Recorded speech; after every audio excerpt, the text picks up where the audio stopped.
Yumayanig na labanan ng mga halimaw na gagamba. Mga kasong, stop muna tayo sa hunting. Umpisa na natin ang spider fighting na nirequest ni Estelito Poloyo 5425. Kaya kung ako sa inyo, tapusin natin ang ating video dahil makikita nyo mamaya kung gaano yayanigin ng mga gagambang halimaw ang chopstick na iyan. Kaya stay tuned, dyan lang kayo mga kasong. Halimaw na gagambang itim laban sa halimaw na gagambang kayumanggi. Mga kasong, ang dalawang gagambang halimaw na iyan ay magkasing sukat lamang. Kaya malalaman natin dito kung sino nga ba ang mangingibabaw. Manood kayo mga kasong, medyo matatagalan niya dahil magpapakiramdaman muna yan.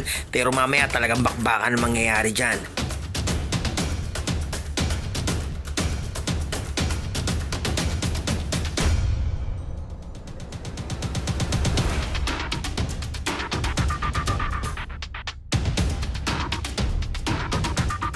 Kung napapansin niyo mga kasong, yung mga gagamba natin sa Pilipinas, kapag nagkasalubungan talagang bakbakan na. Pero ang mga gagambang halimaw ng Taiwan mga kasong, bago magbakbakan, talagang parang nag-aamuyan muna sila, parang nagkakahiyaan. Pero mamaya magugulat kayo, talaga namang walang bitawan. Tignan niyo yan mga kasong, halos dikit na yung dalawang gagambang halimaw pero ayaw pa rin maglaban. Mga tiglimang balik yan mga kasong bago mag-upakan.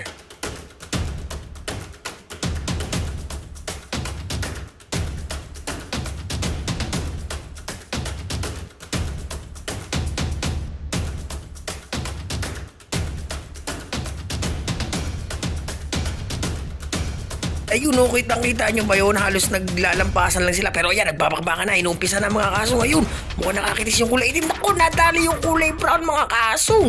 Takbo yung kulay brown mga kasungkap. Yung kayumangging halimaw na gagamba ay pumunta doon sa dulo. Eto, inaatake ng gagambang halimaw na itim. Naku, mukhang kinukorder na. Delikado na to mga kasunggab.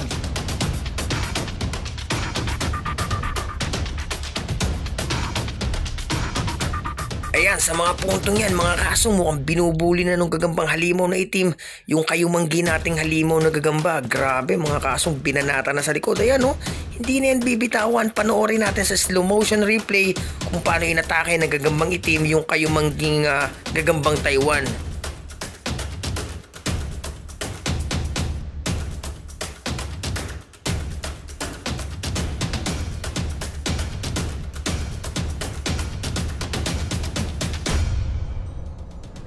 Sobra laki talaga ng pangil ng gagambang itim mga kasong, sa palagay ko dun siya lumamang. Tignan mo, pagkagat sa puwita ng gagambang kulay brown ay hindi na binitawan. Grabe mga kasong, no mercy. Tamang tama dun sa ating thumbnail, talagang no mercy po. Yung gagambang halimaw na itim dito, hindi na pinaporma yung kulay brown, talagang binuli na mga kasunggab.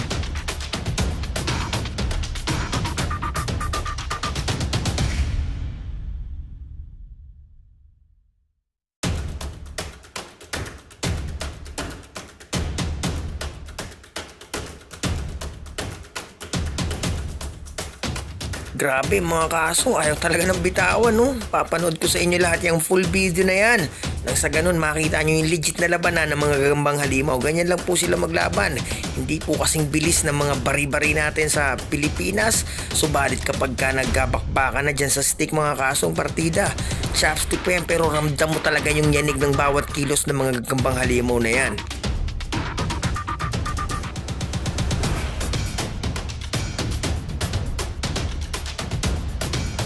Eto mga kasong, finish na ng gagambang itim, mukhang sinasaputan na. Subalit ang sapot ay pumupulupot din doon sa chopstick.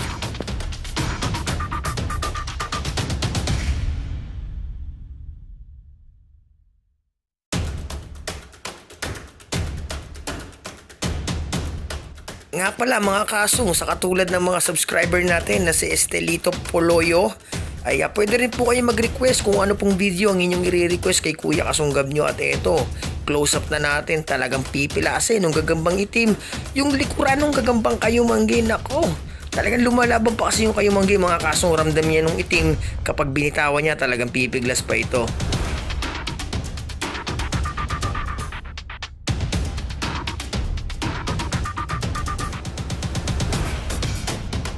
Mga kasong, sa kuhang yan, tignan nyo, mas malaki talaga yung kulay brown kung ikukumpara natin doon sa itim. Sa galamay, lamang din yung brown mga kasong, pero ang nanaig ay yung gagambang kulay itim. Siguro nga mas matapang talaga ito at mas mukhang barako dun sa kulay brown na yon.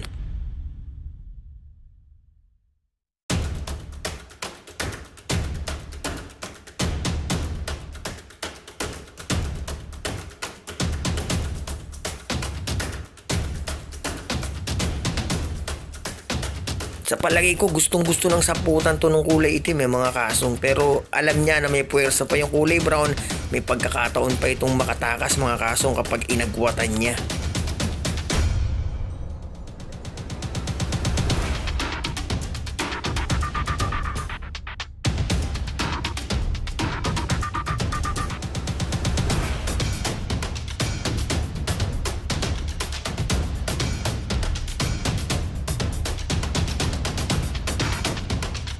Yan mga kasong, sa bahaging yan ng labanan ng dalawang halimaw na gagambang yan, mukhang nauubusan na ng lakas yung kulay kayumanggi dahil talagang sinisip-sip na nung kulay itim oh.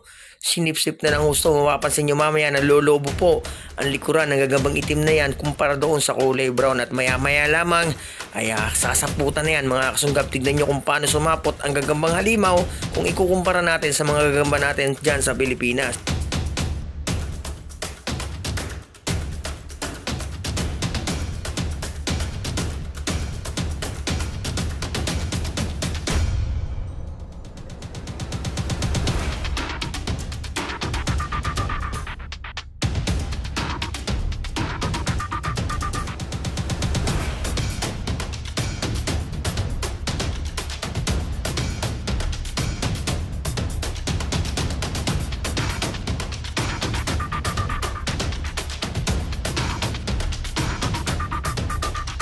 Kahit si Kuya Kasunggab nyo mga kasong ay naiinip na rin. Hinihintay ko po na saputan ng kulay itim itong kulay brown, ngunit hindi pa rin niya ginagawa.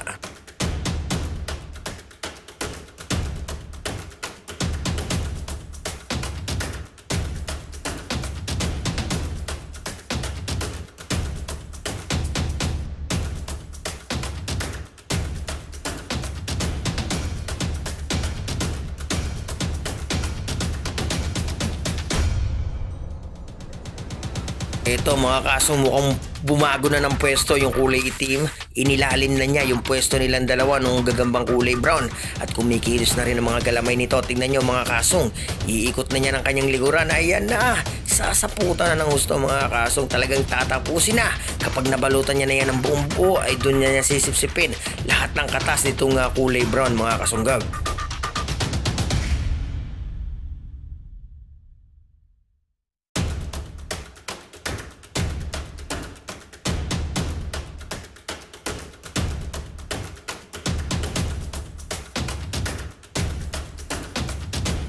Ito na mga kasong, mukhang ini-stretch film na mga kasunggab ng kulay itim. Itong kulay brown, isinama na yung stick para siguradong wala nang kawala ito. Grabe. Tingnan nyo mga kasong, alam niyang secured na yung sitwasyon at talagang nasaputan niya na yung kulay brown. Iniwanan niya na ito at maya may babalikan niya yan upang ubusin ang pwede niyang kainin dito sa katawan ng gagambang halimaw na ito mga kasong. Nga pala, meron tayong bonus battle mga kasunggab na kung saan kung kailan kinakain na nitong gagambang itim itong kulay brown ay may ilalagay pa tayong isang gagambang giant. Tignan natin kung ano magiging reaksyon ng kulay itim na gagamba kapag may gusto ng umagaw ng kanyang kinakain.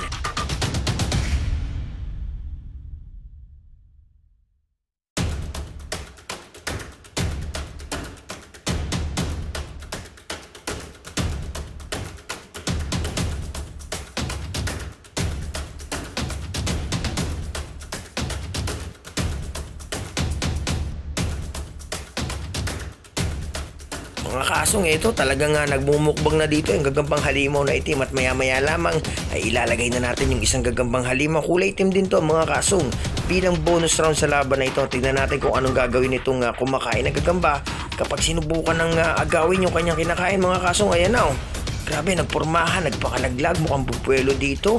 Ito, magsasalpukan ulit. Tignan natin kung ano na mangyayari. Ayan na, ayun na mga kaso, ang bakbakan. Sobrang ganda ng laban na yan. Hanggang dito na lang inyong lingkod. Hanggang sa muli. Salamat.